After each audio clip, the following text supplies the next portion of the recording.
परमेश्वर यहोवा मेरा चरवाहा है। அந்த அனுபவம் எல்லா தேவ ஜனங்களுக்கும் பிள்ளைகளுக்கும் இருக்கணும். वो अनुभव हर एक परमेश्वर के बच्चों और दासों को होना है। நம்மளும் சொல்லணும், ஆண்டவர் எங்களுக்கு மேய்ப்பராக இருக்கிறார். हम खुद कहना परमेश्वर मेरा चरवाहा है। எல்லா வாக்குத்தத்தத்தையுமே நம்ம தினமும் என்ன செய்யலாம், வாசித்து அதை பெற்றுக்கொள்ளலாம். हर एक वाग्दानों को हम हर दिन पढ़कर उसको पा सकते நம்ம हैं। என்ன வாக்குத்தத்தத்தை வாசித்தாலும் கர்த்தர் அந்த வாக்குத்தத்தத்தினுடைய ஆசீர்வாதத்தை அல்லது வல்லமையை கர்த்தர் நமக்கு தருவார். हम कोई भी वाग्दान पढ़े, परमेश्वर उस वाग्दान के आशीष या उसके सामर्थ्य को हमें दे। உலக பிரகாரமான காரியங்கள் பெரியவங்க யாராவது சொன்னாங்கன்னா அது ஒரு ஆறுதல் தான், குறிப்பிட்ட காலம்.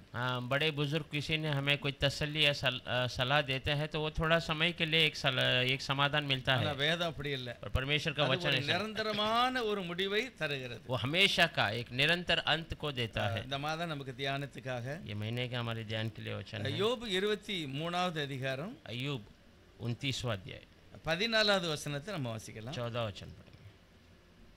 யோபு 23ல 14 23 में 14 14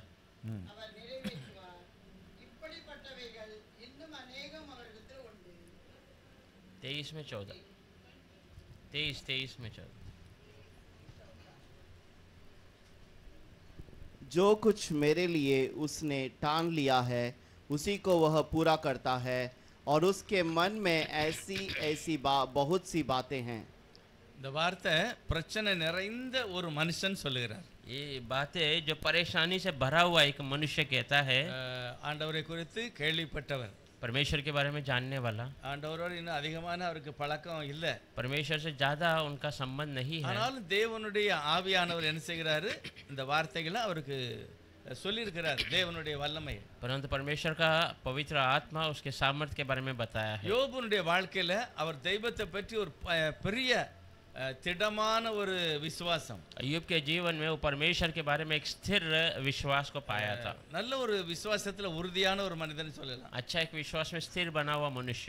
அவர் சொல்லுகிறார், நான் போகிற வழியை அவர் அறிந்திருக்கிறார். वो कहता मैं जानने वाले रास्ते को जानता है। நான் சோதிக்கப்பட்ட பின்பு நான் பொன்னாக मैं விளங்குவேன். परखा जाने के बाद मैं सोने के रूप में गिनूंगा। ஆகவே என்னை நேசிக்கிற தேவன் என்னை வீணாக என்னை சோதிக்க மாட்டார். इसलिए मुझसे प्रेम करने वाला परमेश्वर मुझे व्यर्थ में परीक्षा न देगा, என்னை பலப்படுத்துகிறார். मुझे बल देता है। ஆகவே அவர் சொல்லுகிறார், इसलिए वो कहता है எனக்கு எதெல்லாம் அவர் குறித்திருக்கிறாரோ அதை அவர் நிறைவேற்றுவார். मुझे जो कुछ उसने नियुक्त किया है वो सब वो पूरा करके देगा।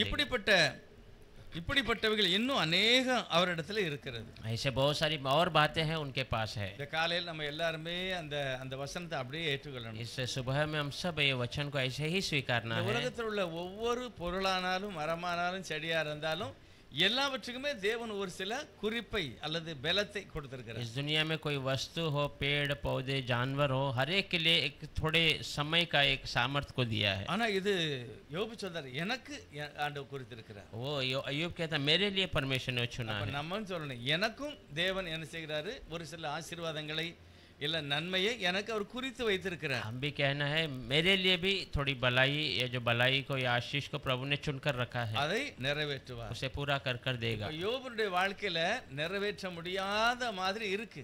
अय्यूब का जीवन ऐसा है कि उसके जीवन में पूरा नहीं हो सकता है, ஆனா அவர் சொல்றார் கண்டிப்பா அவர் நிறைவேற்றுவார். पर वो कहता है निश्चय वो पूरा करके देगा। அது மட்டும் இல்ல, இன்னும் अनेक காரியங்களை அவர் வச்சிருக்கிறார். वो केवल नहीं और बहुत सारी बातों को उसने रखा है। உண்மையிலே இந்த வார்த்தைகளை நம்ம வாசிக்கும்போது நம்ம என்ன செய்ய, அந்த வசனம் நம்மளை பலப்படுத்தும். सच में ये वचन से पढ़ते समय वो हमें सामर्थ्य देता தேவன் है। அப்படிப்பட்ட மகிமையான ஆசீர்வாதத்தை நமக்கு தருவார். परमेश्वर ऐसे महिमा की आशीष हमें देता है। யோபு 42லயும் கூட அவர் சொல்லும்போது ஆண்டவரை பற்றி சொல்லுதார். 2வது வசனத்துல ये 42 दूसरे वचन में भी वो परमेश्वर के बारे में कहते समय कहता है தேவரீர் சகலத்தையும் செய்ய வல்லவர், நீர் செய்ய நினைத்தது தடைபடாது என்பதை அறிந்திருக்கிறேன்.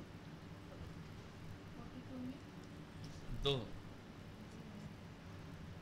मैं जानता हूँ कि तू सब कुछ कर सकता है और तेरी युक्तियों में से कोई रुक नहीं सकती। அவன் தேவன் எதெல்லாம் நமக்கு நினைத்திருக்கிறாரோ அதை யாருமே தடை செய்ய முடியாது. परमेश्वर हमारे लिए जो कुछ नियुक्त करके रखा उसे कोई रुका नहीं सकता। பழைய ஏற்பாட்டு காலத்துல நிறைய பரிசுத்தவான்களுக்கு இந்த வல்லமை இருந்தது. पुराने नियम में बहुत सारे पवित्र लोगों को ऐसा सामर्थ्य था இது நம்ம தேவனோடு ஐக்கியமா இருந்தாங்கல்ல அவங்களுக்கு தான் அது விளங்கிச்சு. जो परमेश्वर के बहुत संगति में थे उनको वो समझ में आता ஆனா था ஒரு சிலர் அந்த அனுபவத்தை வந்து அவங்களால அனுபவிக்க முடியல. और थोड़े लोग उसे अनुभव नहीं कर पाए. காலேப், யோசுவா, மோசே, ஆரோன் இவங்களுக்கெல்லாம் கொஞ்சம் அனுபவம் ஆண்டவர் கண்டிப்பா நம்மளோட இருக்காரு அப்படின்னு. कालेब, जोशुआ, आरून, मूसा ये सबको इनका एक अनुभव था कि प्रभु स्वयं हमारे साथ ஆனா है. அவங்க கூட போன நிறைய லட்சக்கணக்கான ஜனங்களுக்கு அந்த அனுபவம் पर இல்லை. उनके संग संग जाने वाले लाखों लोगों को वो अनुभव नहीं था. ஆனா பைபிள் சொல்லுது, தேவன் சொல்லுகிறார், बाइबल बताती है, परमेश्वर कहता है, அந்த 105வது சங்கீதம் நினைக்கிறேன், அதுல ஒரு வசனம் என்ன எப்படி இருக்குன்னா, वजह सही था 105 में, அதாவது அந்த ஊர் வந்து அந்த தேசம் வந்து சாதாரணமான தேசம் அல்ல. वो देश जो है वो साधारण देश नहीं है. 106வது சங்கீதத்துல 24வது வசனம் நான் வாசிக்க கவனிங்க. 106 में 20 देखिए मैं पढ़ रहा हूँ. 24வது வசனம், 24 वचन, அவருடைய வார்த்தையை விசுவாசியாமல் उसके वचन को विश्वास न कर இச்சிக்கப்படத்தக்க தேசத்தை அசட்டை பண்ணினார்கள். इच्छा करने लायक देश को उन्होंने निराश किया. சாதாரண தேசம் அது, இச்சிக்கக்கூடிய ஒரு தேசம், ஆசைப்படக்கூடிய தேசம். साधारण देश नहीं था, वो बहुत आशा करने वाली देश थी. ஆனா அவங்க அவருடைய வார்த்தையில நம்பாதனால அதை அவங்க இழந்துட்டாங்க. पर उनके वचन में उन्होंने भरोसा नहीं किया, इसलिए उसे खो दिया. நம்ம அடிக்கடி சொல்லணும், ஏசப்பா நாங்க நம்பணும், முழு இதயத்தோட விசுவாசி. हम हमेशा कहना, यीशु मसीह मैं आप पे भरोसा करना पूरे हृदय से. சூழ்நிலை இல்ல, உலகத்தை இல்ல, நான் தேவனுடைய வசனத்தை பார்க்கணும். स्थितियों को नहीं, दुनिया को नहीं, मैं परमेश्वर के वचन को துனியா देखना. சொல்லலாம் அது நடக்காது அப்படின்னு, दुनिया कहेगी कि वो नहीं हो ஆனா सकता, தேவனுடைய ஜனங்களுக்கு அது முடியும். पर परमेश्वर के लोगों के लिए वो होगा. பவுல் எழுதும்போது எழுதுகிறார் தெசலோனிக்கே சபைக்கு, पौल தெசலோனிके कलीसिया में लिखा தேவன் நம்மை கோபாக்கினைக்கு என்று நியமிக்கல, परमेश्वर हमें क्रोध के लिए चुना नहीं है, நித்திய ஜீவனுக்காக நியமித்தார். अनंत जीवन के लिए ही चुना. யார किसे? யாரெல்லாம் இயேசுவை இரட்சகராக ஏற்றுக்கொண்டாங்களோ அவங்க எல்லாத்தையுமே, जो जो यीशु को उद्धार करता स्वीकारे हैं उन सबको. 1 தெசலோனிக்கர் 5:9 அப்படி எழுதியிருக்கிறார். पहला தெசலோனிकियों के किताब में 5:9 में ऐसा लिखा है. அதாவது தேவன் நம்மை கோபாக்கினைக்கு என்று தெரிந்து கொள்ளவில்லை. 5வது அதிகாரத்துல 9வது வசனம், தேவன் நம்மை கோபாக்கினைக்கென்று நியமிக்காமல் நம்முடைய கர்த்தராகிய இயேசு கிறிஸ்து மூலமாய் ரட்சிப்பு அடைவதற்கென்று நியமித்தார். क्योंकि परमेश्वर ने हमें क्रोध के लिए नहीं परंतु इसीलिए ठहराया है कि हम अपने प्रभु यीशु मसीह के द्वारा उद्धार प्राप्त करें. அவங்க படிச்சாங்களோ படிக்கலையோ எப்படிப்பட்ட மனுஷனா இருந்தாலும் பரவாயில்ல, தேவன் அவங்களை அப்படி நியமிச்சிருக்கிறார். वो पढ़े या नहीं पढ़े, कैसे भी मनुष्य के ना, परमेश्वर ने उन्हें चुन कर रखा है. ஒரு முறை தஞ்சாவூர்ல ஒரு கூட்டத்துக்கு போயிருந்தோம். एक बार तंजावुर गांव में एक सेवकाई के लिए गए थे. ஒரு ஆள் இந்த புல்லாங்குழல் நிறைய ஒரு பையன் நிறைய கரைஞ்சது 50 இருக்கும்.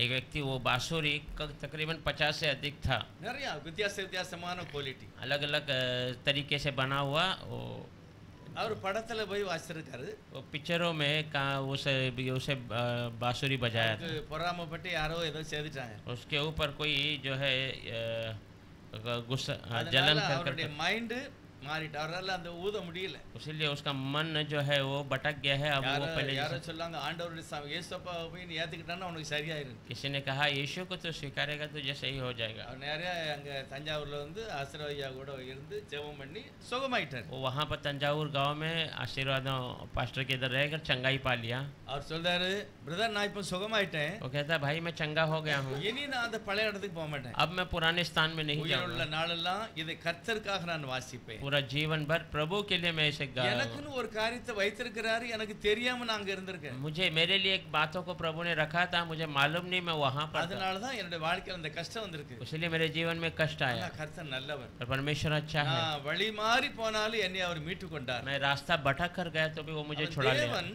இயேசுவை தெய்வமாக ஏற்றுக்கொண்ட யாரா இருந்தாலும் சரி அவங்களுக்குன்னு ஒரு குறிப்பிட்ட ஆசீர்வாதத்தை வைத்திருக்கிறார். यीशु को परमेश्वर मानने वाले जो कोई क्यों ना हो उसके लिए एक अद्भुत अलग आशीष ஏன்னா का அந்த प्रभु है. அந்த நாமத்துல அவ்வளவு பவரை வச்சலமா வச்சிருக்காரு. क्योंकि उस नाम में उतना सामर्थ्य को रखा है. இயேசுன்னு சொல்லும்போது பிசாசனுடைய சிங்காசனம் அசைகிறது. यीशु यीशु करके कहते समय शैतान का सिंहासन वो जो है हिलता रहता है. இருளின் அதிகாரம் எல்லாம் ஒளிகிறது. अंधकार का अधिकार सब दूर हो जाता இயேசுவின் है. ரத்தம் ஜெயம்னு சொல்லும்போது எல்லா பிசாசுகளும் நடுங்குகிறது. यीशु का लहू विजय ऐसा कहते सारा शैतान कांप उठता है। அது நம்ம வீட்டுக்குள்ளேயோ நம்ம தெருவுலயோ அது நடமாட முடியாது. वो हमारे घर में हमारे रास्ते में वो घूम नहीं सकता அந்த है। நாமத்துக்குள்ள வந்தவர்களை தான் பார்த்து கர்த்தர் उस சொல்லுகிறார். नाम के अंदर आने वाले को देखकर परमेश्वर நான் உங்களை कहता है, கோபாக்கனைக்கு அல்ல, मैं- ரட்சிப்புக்காக தெரிந்து கொண்டேன். मैं तुम्हें क्रोध के समय के लिए नहीं परंतु उद्धार के लिए चुना। இந்த தெரிந்து கொள்ளுதல் ஆபிரகாம்ல இருந்து ஆண்டவர் சொல்லுகிறார். ये चुना होना अब्राहम से लेके प्रभु कहता है। பவுல் சொல்றார், ஐயா இது உலகத்தோட்டத்துக்கு முன்னாலே தெரிந்து கொண்டார். और पौल कहता है ये तो दुनिया उत्पन्न होने के पहले ही हमें चुन ஆனா लिया ஒரு சிலருடைய வாழ்க்கையில அந்த தெரிந்து கொள்ளுதல் அவங்களால புரியவே है। முடியல. पर किसी किसी के जीवन में वो चुनना वो लोग जान नहीं पा रहे हैं। ஆதியாகமம் 37வது அதிகாரத்துல उत्पत्ति 37 वो अध्याय में 20வது வசனத்துல ஒரு வார்த்தையை ஒரு ஆள் பேசுறார். 20वां वचन में एक व्यक्ति बात 37ல 20வது வசனம். 37 में 20 நாம் அவனை கொன்று ஆ. இந்த குழிகள் ஒன்றிலே அவனை போட்டு ஒரு துஷ்டமிருகம் அவனை பட்சித்தது என்று சொல்லுவோம், வாருங்கள் அவனுடைய சொப்பனங்கள் எப்படி முடியும் பார்ப்போம் என்றார்கள். इसीलिए आओ हम उसको घात करके किसी गड्ढे में डाल दे और यह कह देंगे कि कोई बेनाल पशु उसको खा गया, फिर हम देखेंगे कि उसके स्वप्न का क्या फल होगा। அப்போ உலகம் என்ன நினைக்கி, கூட பிறந்தவங்க என்ன நினைக்காங்க? दुनिया या साथ पैदा होने वाले क्या सोच रहे हैं? அவனுக்கு சொப்பனம் தெரிஞ்சிருக்கு, उसको सपना पता है, ஏதோ நடக்க போகுதுன்னு அவன் நம்புதான். कुछ होने वाला है ऐसा वो भरोसा ஆனா करता है, நம்ம அதை நடக்கவே விடக்கூடாது. पर हम उसे चलने ही नहीं देंगे। எப்படி மனுஷனுடைய ஒரு தீர்மானம் அவங்க செய்தாங்க அவனுக்கு. कैसा मनुष्य का जो एक नियुक्त करते हैं उसके लिए विरोध वो कार्य யோசேப்பு करते அங்க இருந்து தூரத்துல இருந்து வரும்போது இவங்க எல்லாம் சொல்லுதாங்க, हैं। यूसुफ वहाँ दूर से आते समय में लोग कहते हैं நாம் அவனை கொன்று போடுவோம். हम उसे मार डालेंगे। ஆனா அவன் எப்படி அவன் சொப்பனம் எப்படி நடக்குன்னு பார்க்கலாம். फिर देखते हैं उसका सपना कैसा पूरा होता है। யோபு சொல்றாரு, अय्यूब कहता है யோசேப்புக்குன்னு எதை கர்த்தர் குறித்தாரோ அது யாருமே தடை பண்ண முடியாது. यूसुफ के लिए प्रभु ने जो चुना वो कोई रुका नहीं நமக்கும் सकता। அப்படிதான். हमारे लिए भी ऐसे ही है। தேவன் நம்மையும் கோபாக்கனைக்கல்ல, ஆசீர்வாதத்துக்கு, ரட்சிப்புக்கு, परमेश्वर हमें भी क्रोध के लिए नहीं आशीष के लिए, उद्धार के लिए, சமாதானத்திற்கு, समाधान के लिए। இது எல்லாம் தேவனுடைய பிள்ளைகளுக்கு தெரிஞ்சதுன்னா ये सारी बातें अगर परमेश्वर के बच्चों को मालूम होगा तो அவன் அப்படிதான் சந்தோஷப்படுதார். वो उसमें आनंद मनाता है। சில ஆட்களுக்கெல்லாம் சில வியாதி வரும். किसी किसी को कोई बीमारी आता है। ஆனா சிலர் சொல்லுவாங்க இந்த வியாதி சீக்கிரமா எனக்கு சுகமாயிரும். हाँ, कोई कोई कहते हैं बीमारी शीघ्र सही हो நான் जाएगा। பயங்கரமா ஆண்டவருக்காக நிப்பேன், எனக்கு நல்லா ஆயிரும் அப்படிம்பாங்க. हाँ, मैं परमेश्वर के लिए खड़ा रहूंगा, मुझे सही ठीक हो जाएगा। பிரச்சனை வருது, அது எனக்கு வெற்றி தான் தரும். परेशानी आ रहा है पर वो मेरे लिए विजय ला रहा है। இப்ப துக்கமா ஏதோ ஆயிட்டு எனக்கு, अब मुझे दुख लग रहा ஆனா है அது நிரந்தரம் இல்ல. पर वो हमेशा का நான் नहीं, வெற்றி அடைவேன். मैं विजय प्राप्त करूंगा। காரணம் நான் நம்பி இருக்கிறவர் யாருன்னு எனக்கு தெரிகிறது. कारण मैं भरोसा करने वाला कौन है वो मैं जानता हूँ। நான் பலவீனம் உள்ளவன், என் தேவன் பலம் உள்ளவன். मैं कमजोर हूँ पर मेरा परमेश्वर सामर्थ्य எனக்காக है, அவர் எல்லாவற்றையும் செய்து முடிப்பார். मेरे लिए सब कुछ वो कर देगा। பவுலோட தான் சொல்றாரு, पौल ऐसे ही कहता है, ஆண்டவர் வரும்போது प्रभु आते समय எங்களுடைய ஆவி, ஆத்மா, சரீரம் முழுவதும் குற்றம் அற்றதாய் பாத்துக்க அப்படின்னு சொல்லல அவரு. मेरे प्राण, आत्मा और शरीर को आप निर्दोष देख ले, ऐसा मत नहीं நம்மள कहता பார்த்து है, அந்த வார்த்தை அப்படி हमें எழுதல. ऐसा नहीं लिखा கர்த்தரை है, பார்த்து சொல்றாரு, प्रभु को देखकर कहता என்னுடைய है। ஆவி, ஆத்மா, சரீரம் முழுவதும் குற்றமற்றதாய் இருப்பதாக, हाँ, हमारे காக்கப்படுவதாக. प्राण, आत्मा, शरीर निर्दोष आपके उपस्थिति में दिखाई ஆண்டவரே दे। நீங்க பாத்துக்கங்க आप அப்படிங்கிறாரு. देख लीजिए ऐसा அப்போ क्या। அந்த தெய்வனுடைய அந்த வல்லமை, அந்த ஆசீர்வாதம், அந்த இரக்கம், அது நமக்கு தெரிஞ்சுக்கிட்டா நமக்கு ஒரு ஆசீர்வாதம். उस परमेश्वर का सामर्थ्य, उसका अनुग्रह अगर हमें मालूम हो गया तो हमारे लिए आशीष है। யோசேப்பினுடைய முடிவு, அவனுடைய ஆரம்பம் பார்த்தா நம்பிக்கையில ரொம்ப பயங்கரமான ஒரு ஆள். यूसुफ का अंत और उसका शुरुआत देखेंगे तो वो एक सामर्थ्य है। எல்லா தாய் தோப்பனுமே அந்த மாதிரி அவங்களுக்கு போதிச்சிருக்காங்க. माता पिताओं ने उनको ऐसा शिक्षण दिया है, நல்ல போதனை. अच्छा शिक्षा। அந்த ஆண்டவரும் கேள, प्रभु को नहीं छोड़ना है, சூழ்நிலை வந்தாலும் தேவன் நம்மளை ஆசீர்வதிப்பார். कोई भी स्थिति क्यों ना हो परमेश्वर हमें आशीष இப்ப करेगा। யோசேப்புக்கு நல்லா தெரிஞ்சு போச்சு, கர்த்தர் நமக்கு ஒரு சொப்பனத்தை காமிச்சிருக்கிறார். यूसुफ को अच्छे से मालूम हो गया, प्रभु ने मेरे लिए एक सपना दिखाया है। யோசேப்புக்கு முன்னால ஒரு சிலர்லாம் சொப்பனம் பார்த்திருக்காங்க. यूसुफ के पहले थोड़े लोगों ने सपना देखा था। யார் காலத்துல? किसके समय में? அதுக்கு முன்னால நம்ம याकूब। யாக்கோபு है படுத்திருக்கும் போது सोते समय में கர்த்தர் அவருக்கு சொப்பனத்துல சில காரியங்களை வெளிப்படுத்துறாரு. परमेश्वर उसे सपने में कोई बातों को அப்ப இது எல்லாமே தங்களுடைய பிள்ளைகளுக்கு அவங்க சொல்லியிருப்பாங்க. वो सारी बातें अपने बच्चों को उन्होंने இது बताया होगा। சொல்ல சொல்ல வாழ்க்கையில அவருக்கு மேல ஒரு நம்பிக்கை. ये कहते कहते जीवन में परमेश्वर के ऊपर एक भरोसा। கிறிஸ்தவர்கள் வெற்றி அடையணும்னா நம் பலத்துல இல்ல, தேவ பலத்துல நம்ம பலமா இருக்கணும். அவர் பாத்துக்கிடுவார். मसीह विजय पाना है तो हमारे बल से नहीं, परमेश्वर के बल से देखना चाहिए। சேலஞ்சா நான் குறைவுள்ளவனா இருந்தாலும் தெய்வம் என்னை நிறைவுள்ளவனாய் மாற்றுவார். पूरे पक्केपन से मैं कमी हूं तो भी परमेश्वर मुझे भरपूर அவர் करता है। அதுக்காக கரையம் செலுத்திருக்கிறார். उसने उसका मोल दे दिया है, ஏன்னா நமக்கு அது முடியாது. அவர் அந்த கரையம் கொடுத்திருக்கிறார். क्योंकि हमारे लिए वो नहीं होगा, पर प्रभु ने वो मोल दे दिया है। கல்வாரி சிலுவையில் அவர் பட்ட பாடு வேதனை எல்லாமே ஒவ்வொரு தனி நபருக்கும் வேண்டிய பலன். कलवारी क्रूस पर उन्होंने किए वो दुख तकलीफ सब हर एक मनुष्य के लिए जो जरूरत के सारे बल இதெல்லாம் है। நம்ம பார்க்க போனா யோசேப்புக்காக வேண்டியும் அவர் எல்லாவற்றையும் திட்டம் பண்ணி வைத்திருக்கிறார். ये सब अगर हम देखेंगे तो यूसुफ के लिए भी प्रभु ने सारी योजना कर அவருடைய பலத்தினால தான் யோசேப்பு வெற்றி அடைகிறார். उसके बल से ही यूसुफ विजय प्राप्त करता है। பைபிளோட தான் சொல்லுது கர்த்தர் அவனோட கூட இருந்தார். बाइबल ऐसे ही बताता है परमेश्वर उसके साथ था। அவன் எல்லா சூழ்நிலை ஆனா கண்டிப்பா அவன் அந்த மீதியானை பிடிச்சிட்டு போகும்போது அழுது இருப்பான்.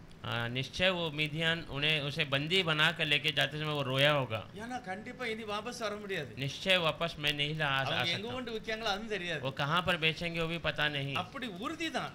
ऐसा पक्का था। ஆனா உள்ளத்துல ஒரு இருந்திருக்கு, என் தேவன் பெரியவர். उसके अंदर मन में एक था कि मेरा परमेश्वर அப்பா बड़ा। சொல்லியிருக்கிறார். मेरे पिता ने कहा है। யாக்கோபு போகும்போதெல்லாம் நல்ல ஒரு உதவி சப்போர்ட் கிடைச்சிருக்கு. याकूब जाते समय सब एक अच्छा मदद मिला है। தேவன் அவனை அடிக்கடி சந்திச்சாரு. परमेश्वर हमेशा उससे मुलाकात किया, அதனால என் கூடயும் கர்த்தர் இருப்பார். इसलिए मेरे साथ भी परमेश्वर रहेगा। அப்படிப்பட்ட ஒரு நம்பிக்கை அவருக்கு இருந்ததனால தான் ऐसा एक भरोसा उसको था, அவர் इसीलिए எங்கனையும் ஒரு மாதிரி பின்வாங்கின மாதிரியோ ஒரு மாதிரி பேசின மாதிரியோ அவருடைய நடவடிக்கை எல்லாமே வித்தியாசம். वो कहीं पीछे हटा या फिर पीछे मुड़ गया ऐसा हम नहीं देख सकते। हर जगह ஜெயில पे உள்ளவன்ட்ட பார்த்து பேசுகிறார். वो बंदी गृह से लोगों से देख कहता है, நான் வந்து தவறா என்னை பிடிச்சிட்டு வந்துட்டாங்க. मुझे गलती से इन्होंने पकड़ लाया நான் है, குற்றவாளி அல்ல. मैं निर्दोष हूँ। அதனால தயவு செய்து நீ வெளியே போய் उसने சப்போர்ட் பண்ணு. तो बाहर जाएगा मेरा थोड़ा मदद कर। நீ இழந்து போனதை நீ பெற்றுக்கொள்ள போகிறாய். तो खोए हुए को तो पाने वाला है। அவனுக்கு ஒரே சந்தோஷம். उसे बहुत खुशी हुआ। நீ அவன் ராஜாவுக்கு சாப்பாடெல்லாம் கொடுத்தல்ல, और राजा को तो भोजन सब देता था, இப்போ அது உனக்கு திரும்ப கிடைக்க போகுது. फिर से वो तुम्हें मिलने वाला है। எவ்வளவு ஒரு ஆசீர்வாதம் பாருங்க. कितनी बड़ी आशीष அப்ப है। யோசேப்பு மூலமாக அவங்களுக்கு ஒரு ஆசீர்வாதம். यूसुफ के द्वारा उनके लिए एक आशीष है, அது ஒரு சான்ஸ். वो एक मौका है। எப்பவுமே இது ஒரு அஸ்திவாரம் போட்டு விட்ட மாதிரி போட்டாரு. अभी से उसने फाउंडेशन न्यू அவன் डालने மனசுல जैसा இருக்கு. उसके मन में है, ஆனா உடனே போய் ராஜாட்ட அவன் சொல்லல. तुरंत उसने राजा को कहा नहीं। நான் நினைக்க சொல்லியிருந்தா என்ன நடக்கும்? अगर वो कहा होता तो क्या होता था? ஓ யோசேப் நல்லவனா, अच्छा यूसुफ अच्छा व्यक्ति சரி है क्या? நாளையில இருந்து நம்ம கார்டன்ல வேலைக்கு விட்டுரு. ठीक है, उसको फिर वहाँ बंदी गृह से निकालें, अपने खेती में अपने बाग में काम ஏதாவது करने, வீட்டுல வேலை பார்க்கட்டும். या घर का काम करने देते। அப்படிதான் கிடைச்சிருக்கும். ऐसा ही मिलता था। ஆனா அவனை மறக்கடிச்சிட்டாரு ஆண்டவர். प्रभु ने उसको भूलने को रख दिया। தேவன் நிறைய காரியத்தை சில இக்கட்டான சூழ்நிலையில கொண்டு வராரு. परमेश्वर बहुत सारे बातों को संकट के ओर ले जाता है। தேவனால் தெரிந்து கொள்ளப்பட்ட ஒரு விஷயத்தில் நீடிய பொறுமையாயிருந்து சீக்கிரத்திலே நியாயம் और செய்யும். परमेश्वर से चुने हुए लोगों पे बहुत धीरज रख कर उनको शीघ्र न्याय करता है। யோசேப்பு பற்றி அவங்க சொல்றாங்க, அது எப்படி நிறைவேறும்னு பார்க்கலாம். यूसुफ के बारे में कहते हैं वो कैसा उसका पूरा होता है हम ஆனா देखते हैं। உண்மையிலே எல்லாரும் பார்த்தாங்க. सच में सारे लोगों ने देखा।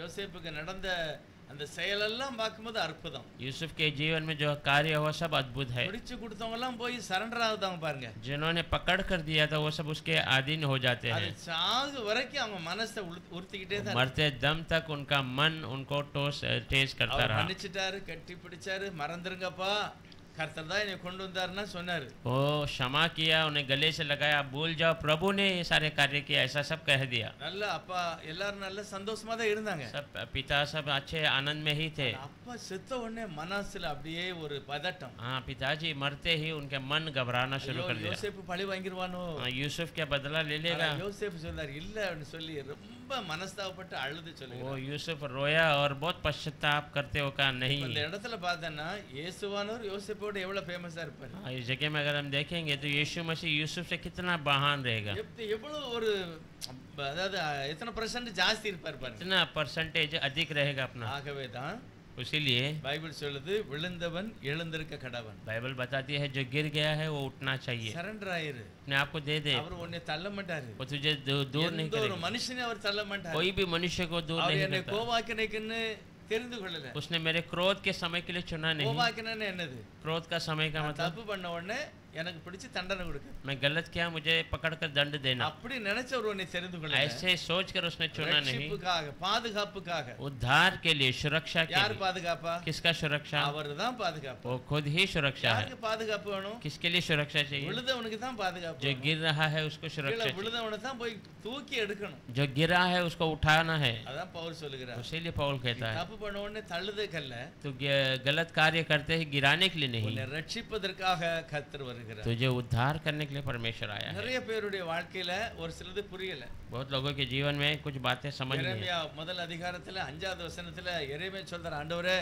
நான் சின்ன பிள்ளை, எனக்கு ஒன்றும் புரியல அப்படிங்கிறார். एरेमिया पहला अध्याय 5वें वचन में एरेमिया कहता, प्रभु मैं बहुत छोटा बच्चा हूँ, मुझे कुछ समझ नहीं आ रहा। சொல்லவே சொல்லாத, அவங்க அம்மா வயிற்றுல இருக்கும்போதே நான் உன்னை தெரிந்து तो கொண்டேன். ऐसा मत कहना, तेरी माँ के कोख में रहते समय मैंने तुझे चुन लिया। உலகத்துல ரொம்ப பாடுள்ள ஒரு தீர்க்கதரிசி வந்து எரேமியா தான். इस दुनिया में बहुत तकलीफ उठाने वाला भविष्यवक्ता अगर देखे जर्माया है। பாடுள்ள மனுஷன் யோபு.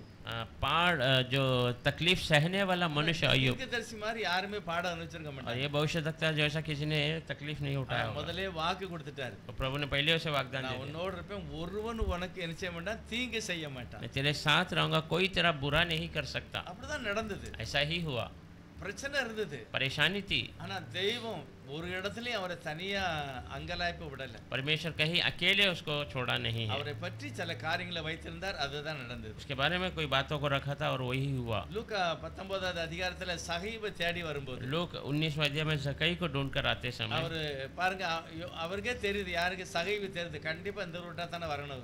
जकई को खुद पता है कैसे भी यही रास्ते से बाहर जाएगा। அவன் முயற்சி பண்ணாரு, கிடைக்கல. वो प्रयत्न करता है, मिलता नहीं। இப்போ ஒரு கிராமத்துக்குள்ள இருக்கிறாரு. अब एक गांव के अंदर है, समझो सुभाष नगर இருக்காரு. तकरीबन समझे सुभाष नगर में। கிழக்க பார்த்து போறா, மேக்க போற பார்த்தாரு, தெரியாது. ये दाएं जाए या बाएं जाएगा पता नहीं, ஆனா சகீபு சொன்னார் இப்படி தானே வரணும். पर सगे कहता है यहीं से तो आएंगे। நான் நினைக்கிறேன் ஒருவேளை ஒரு கிழக்க பார்த்து போண்டி இருந்தாலும் अगर मैं सोच रहा अगर वो बाएं तरफ जाना होगा तो भी, அவனுக்காக வேண்டிய ஒரு திசையை மாத்தி போயிருப்பார். वो इसके लिए वो उस जगह को बदल कर गया ஏன்னா होगा, அவனுக்காக வேண்டிய வந்த மாதிரி தெரிகிறது. क्योंकि उसके लिए ही वहाँ आया ऐसा लगता है। யார் வீட்லயும் போய் தங்கின மாதிரி தெரியல. वो किसी के घर में जाकर रुका ऐसा मालूम नहीं होता है। மார்த்தா மரியம் வீட்டுக்கெல்லாம் போறாரு, मार्ता मरियम के घर पे जाते हैं, அதிகமா அவர் வீட்டுல தங்குதாரு. ज्यादा उनके घर में रुकते हैं। பெத்தானியில தங்குதாரு, हाँ, बेतानी में, கலிலேயாவுல, गलीलिया में, கப்பர்நகூம்ல. कफरनहूम में, ஆனா இவன் சமாரியால பாருங்க, समारिया में, யாரு வீடு,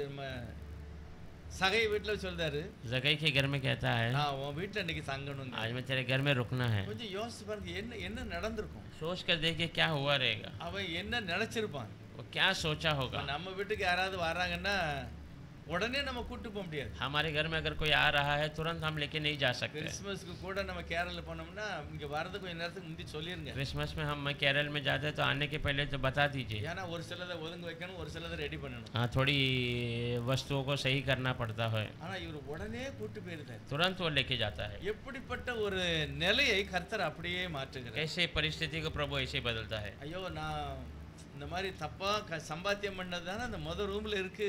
हाँ, मैंने तो गलत कमाया, वो तो पहले कमरे में ही है। இப்படி எல்லாம் போட்டிருக்கேன் முத ரூம்ல, அவர் வந்து பார்த்தா அதை பாப்பாரு. हाँ, अगर वो सब ऐसा डालना, अगर वो आके देखेगा तो सब நல்லா दिखेगा। தெரியும் யோசேப் யாருக்கு, சகைவுக்கு. अच्छा से जकई को पता அவர் है, இங்க வச்சே அதை சுத்தம் பண்ணிட்டார். पर यहाँ से ही परमेश्वर ने उसको இவரே சரண்டர் ஆயிட்டாரு. ये खुद अपने आप को ஐயா हाथ- நான் யார்ட்டையும் வாங்கியிருந்தா 4 மடங்கு திரும்ப கொடுத்துருந்தேன். हाँ, मैं किसी से गलत लिया तो 4 गुना वापस कर இது दूंगा। கண்டிப்பா இப்படி அறிக்கை செய்யணும், ஆனா அறிக்கை பண்ண ஆண்டவர் சொல்லல. हाँ, ये ऐसा कबूल करना है, पर प्रभु ने उसे कबूल करने का சொல்லாமலே வேலை நடக்கும். बिना बोले वो काम हो रहा है, பார்வையிலே வேலை நடக்கும். उससे नजरों में वो काम हो रहा है। தேவன் பார்த்தாலே यार सीमोन वापा எனக்கு பின்னால நின்னாரு, அப்படியே விட்டுட்டு வந்துட்டாரு. हाँ, परमेश्वर ने देखा सीमोन तो मेरे पीछे है, तो तुरंत छोड़ कर आया। மத்தேயு சொல்றாரு அவரு விட்டுட்டு வந்துட்டாரு. मत्ती को कहता है वो भी छोड़ कर आ जाता है। இயேசுநாதருடைய பார்வையில ஒரு பெரிய அபிஷேகம். यीशु मसीह के नजरों में एक बड़ा अभिषेक है। நம்ம அவருடைய வார்த்தையை பார்க்கும்போதே அந்த வல்லமையை நம்ம அனுபவிக்கிறோம். आज हम परमेश्वर के वचन को देखते समय वो வேதத்தை सामर्थ्य, பார்க்கும்போது வாசிக்கும்போது वचन को देखते समय, पढ़ते समय, எனக்கும் கூட அந்த வல்லமை வேணும். परमेश्वर मुझे भी वो सामर्थ्य चाहिए। எல்லாம் அந்த டென்ஷன் எல்லாம் மறந்துடணும். सारा वो चिंता को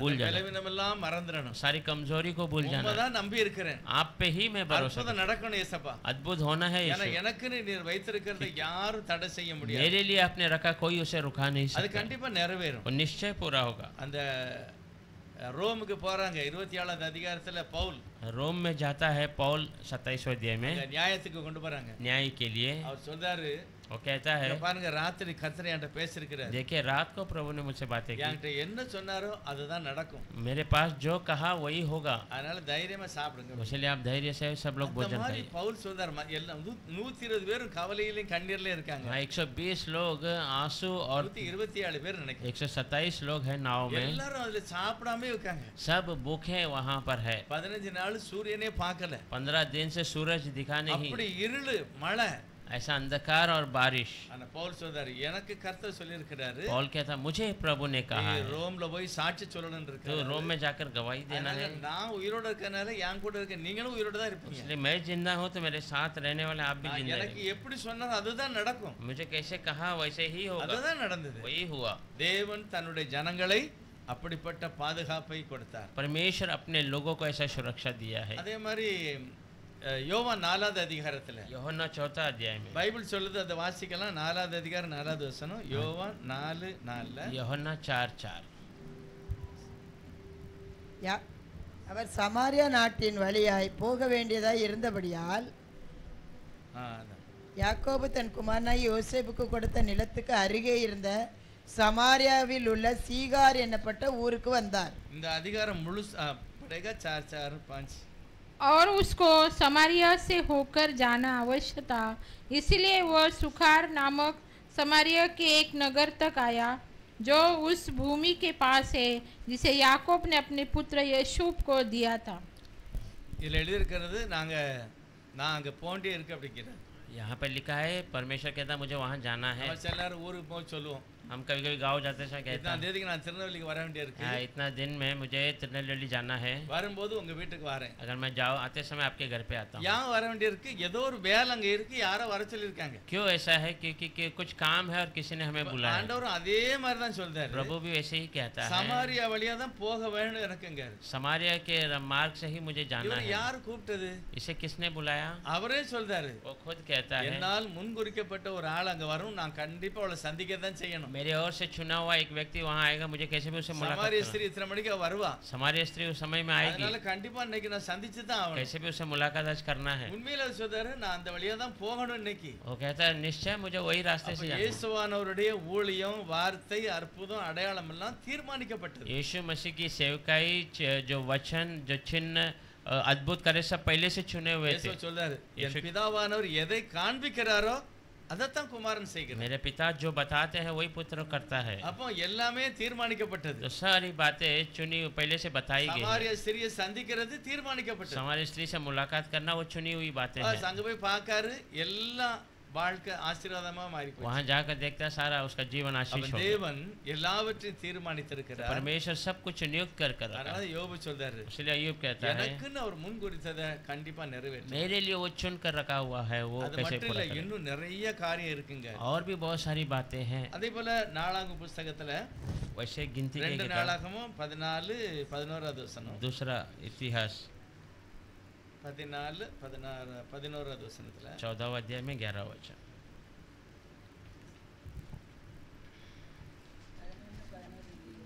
14-11 ஆசா தன் தேவனாகிய கர்த்தரை நோக்கி 14 கூப்பிட்டு, में 11।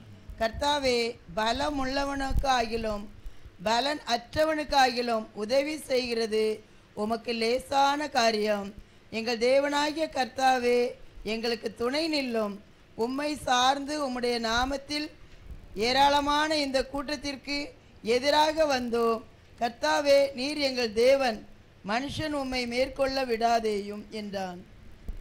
तब आसा ने अपने परमेश्वर यहोवा को यूं दुहाई दी, हे यहोवा, जैसा तू सामर्थी की सहायता कर सकता है वैसे ही शक्तिहीन की भी। हे हमारे परमेश्वर यहोवा, हमारी सहायता कर, क्योंकि हमारा भरोसा तुझी पर है और तेरे नाम का भरोसा करके हम इस भीड़ के विरुद्ध आए हैं। हे यहोवा, तू हमारा परमेश्वर है, मनुष्य तुझ पर प्रबल न होने पाएगा। ஆசாவனுடைய அந்த வார்த்தை ஆண்டவரை பார்த்து பேசுறாரு. आशा का वो बातें हैं जो परमेश्वर को देखकर कहता है। அதிகார ஆரம்பத்துல இருந்து பார்த்தா அவன் சொல்றான், என்கிட்ட 8 லட்சம் பேர் தான் இருக்காங்க, ये अध्याय से हम 3 पहले லட்சம் பேர் தான் இருக்காங்க. वो कहता है मेरे पास केवल 3 लाख लोग ஆனா हैं, அங்க இருந்து வாரவன் 10 லட்சம் பேர். पर वहाँ विरोध आने वाले 10 ஆனா लाख நான் हैं। உம்மை நம்பி पर இருக்கிறேன். मैं आप पे भरोसा करता हूँ। பலன் எனக்கு அப்படின்னா என்ன பலன்? ஆண்டவரே என்கிட்ட முழுமையான ஒரு பலன் கிடையாது. हाँ प्रभु, मेरे पास पूरा बल नहीं है। ஒருவேளை பலமா இருந்தாலும் अगर ज्यादा बल होगा तो भी, நீர் வந்து கூட இல்லைன்னா நடக்கவே अगर நடக்காது. आप आकर नहीं रहेंगे तो कुछ அதனால नहीं। பலன் இருந்தாலும் பலன் இல்லாட்டாலும் உதவி செய்யறது உமக்கு ஈஸி, ரொம்ப லேசான इसलिए காரியம். बल हो या कमजोर हो, आपके लिए मदद करना आसान काम है। அதாவது என்னையே கைவிட்டுறாதரும் அப்படின்னு சொல்லல. वो कहता है मुझे छोड़ मत दीजिए, ऐसा नहीं। என்ன எழுதியிருக்காரு முடிக்கும் போது? वो क्या लिखते समय क्या कहता है आखिरी में? அப்படின்னா என்ன அர்த்தம்? என்ன கைவிட்டுறாதுன்னு சொல்லல, मुझे छोड़ दो ऐसा नहीं कहा। நீர் கைவிட விட்டு போயிடாதுன்னு சொல்றேன். आप छुड़ा मत जाइए ऐसा, நீர் வெக்கப்பட்டுறாதுங்க மாதிரி. आप शर्मिंदा मत हो जाइए। எப்படி அவர் செவம் பண்ணதார் பாருங்க. ऐसा वो प्रार्थना ஆண்டவரே करते हैं। மனுஷன் உம்மை மேற்கொள்ள கூடாது, मनुष्य आपके ऊपर நீர் नहीं आना। அவமானப்படக்கூடாது. आप अपमान नहीं होना है। அந்த மாதிரி அவர் அந்த உரிமையோட தெய்வத்தோட ऐसे பேசுகிறார். हक से वो परमेश्वर से बातें உங்கள்ட்ட करते हैं। கேட்டா எல்லாம் கிடைக்கும். आपसे मांगेंगे तो सब ஆகவே मिलेगा। நீர் பலமுள்ளவனானாலும் பலன் இல்லாதவனுக்கானாலும் உதவி செய்கிறது உமக்கு லேசான आप காரியம். सामर्थ्य या कमजोर किसी को भी मदद करना आपके लिए जो தேவன் आराम से, அப்படிப்பட்ட மகிமையை தன்னுடைய ஜனங்களுக்கு வைத்திருக்கிறார். परमेश्वर ऐसी महिमा अपने लोगों के लिए रखा है। ஏசாயா 42வது அதிகாரத்துல यशायाह 42वां अध्याय में 2வது வசனம், दूसरा वचन,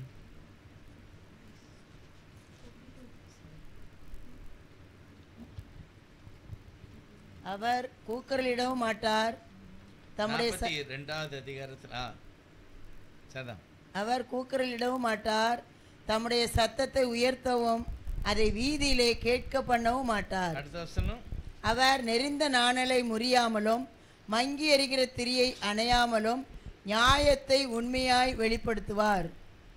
न वो चिल्लाएगा और न ऊंचे शब्द से बोलेगा, न सड़क में अपनी वाणी सुनाएगा। कुचले हुए नरकट को वो न तोड़ेगा और न टिमटिमाती बत्ती को बुझाएगा। वो सच्चाई से न्याय चुकाएगा। இதுல முதல் வசனத்திலே புறஜாதிகளுக்கு மேல தேவன் இவ்வளவு தயை உள்ளவராக இருக்கிறார். पहले वचन में दिया अन्य जातियों के ऊपर परमेश्वर इतनी दया बनाकर ஆண்டவரே நல்லா எனக்கு சாட்சியா வாழ முடியல, என் தீபம் அணைஞ்சிருந்த மாதிரி தெரியுது, प्रभु मैं अच्छी गवाही बनकर जी नहीं पा रहा, मेरा दिया बुझने जैसा நான் दिख रहा நிக்க है, முடியல, என் நாணல் மாதிரி வளைதானா, मैं जो खड़ा नहीं हो पा रहा हूँ, मैं एक पतले पेड़ के समान जो முடியல इधर उधर எனக்கு भटक, அந்த மாதிரி பிரச்சனை. मैं नहीं हो रहा है मुझे ऐसी ஆண்டவர் परेशानी। சொல்றார், ரெண்டு பேரையுமே நான் கைவிட மாட்டேன். परमेश्वर कहता है दोनों को मैं नहीं छोड़ूंगा। ஒழுங்கா இல்லாம நிக்க பலம் இல்லாம இருந்தாலும் சரி நான் உன்னை பாதுகாப்பேன். तू नहीं खड़ा रहने का बल होगा तो भी मैं तुम्हें सुरक्षा दूंगा। சாட்சியா விளக்கா இருக்க ஆண்டவரே, ஆனா அணைய போகுது. हाँ मैं गवाही बनकर हूँ प्रभु, पर मैं बुझने वाला हूँ। என்ன இல்லைன்னா தான் தெரியும், அப்படியே மங்கிரும். तेल नहीं होगा तो वो दिया ऐसे छोटा हो जाता है। அடுத்ததர் மங்கி எரிகிற திரியையும் நான் அணைக்கவே மாட்டேன். वो कहता है कि जो बुझने वाली उस दिए को भी मैं बुझाऊंगा இப்போ नहीं। நீங்க 40வது அதிகாரம் எந்த புக் அடையாளப்படுத்துது? 40वां अध्याय कौन से किताब को மத்தேயு दर्शाता है? புஸ்தகத்தை. मत्ती की किताब को।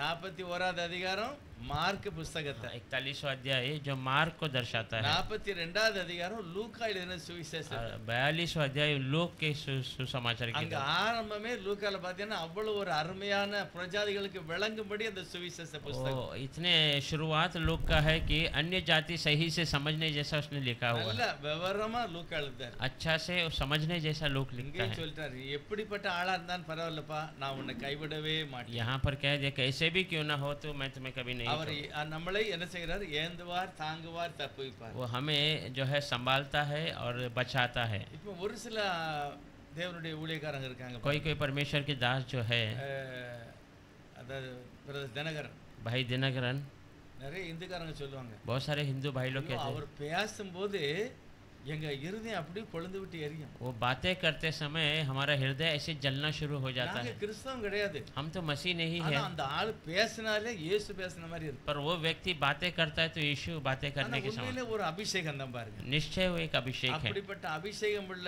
வார்த்தை அவர் பேசும்போதே அவர் வார்த்தை அபிஷேகமா மாறிடும். ऐसा अभिषेक की बातों को करते समय उसकी बातें अभिषेक की हो जाती है। ஆயிரமான ஜனங்கள் கிறிஸ்துக்காக எழும்பி நின்றார்கள். हजारों लोग मसीह के लिए खड़े हुए थे।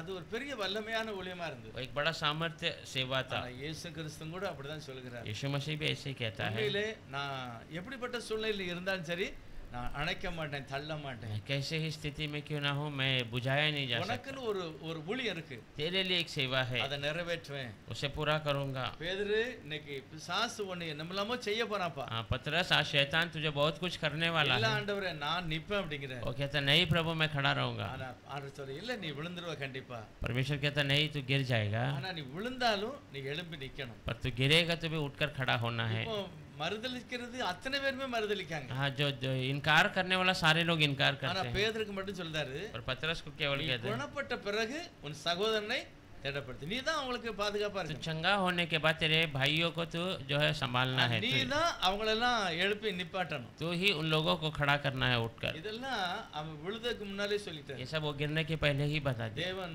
அவருக்கு குறிச்சதை யாருமே பறிக்க முடியாது. परमेश्वर उसके लिए चुने हुए बातों को कोई ஒரு छीन नहीं சிலர் सकता। ஆண்டவருடைய கையை தட்டிட்டு போயிருக்காங்க. कोई कोई परमेश्वर के हाथों को दूर कर कर चले गए। ஆனா ஆண்டவர் யாரையும் தள்ளல. யூதாஸ் எல்லாம் போறாரு எப்படி? हाँ यूदा सब ऐसे ही जाता है, அவனே போறான். वो खुद ही जाता ஆனா है, தேவன் அவனை தள்ளவே இல்லை. और परमेश्वर ने कभी उसको इनकार नहीं நிறைய किया। பேரு அவங்க போறாங்க, ஆனா தேவன் யாரையும் தள்ளல. बहुत सारे लोग वो खुद चले जाते हैं, परमेश्वर நமக்குன்னு குறித்ததை தேவன் நிறைவேற்றுவார். हमारे लिए जो चुने हुए हैं परमेश्वर उसे पूरा कर நாம் कर எதிர்பார்க்கிற ஆசீர்வாதமான காரியங்களை அவர் செய்வார். हम इंतजार करने वाले आशीष के कार्य को करेगा। ஆண்டவர் சொல்றாரு, அதிகாலையில ஒரு ஆளை தன்னுடைய தோட்டத்துக்கு கூட்டி போறாரு. परमेश्वर कहता है भोर में एक व्यक्ति को अपने बाग में ले 6 जाता है, மணிக்கு தோட்டத்துல இருந்து வேலை பாருங்காரு. 6 बजे मेरे बाग में आकर काम करो कहता ஒருவன் है। 9 மணிக்கு, किसी को 9 बजे, ஒருவன் 11 மணிக்கு, किसी को 11 बजे, ஒருவன் 5 மணிக்கு. किसी को 5 ஆனா बजे, எல்லாத்துக்கும் ஒரே மாடல்ல பைசா. पर सबको एक ही तरीके का उनका जो இதுல पैसा, இருந்து அவருடைய அன்பு வெளிப்படுது. इससे उसका प्रेम प्रकट होता है। ஏற்றத்தாழ்வு இல்லாமல் அவனை ஆசீர்வதிப்பேன். हाँ जो ऊंच नीच ना देखते हुए मैं तुम्हें आशीष करूंगा। உண்மையிலே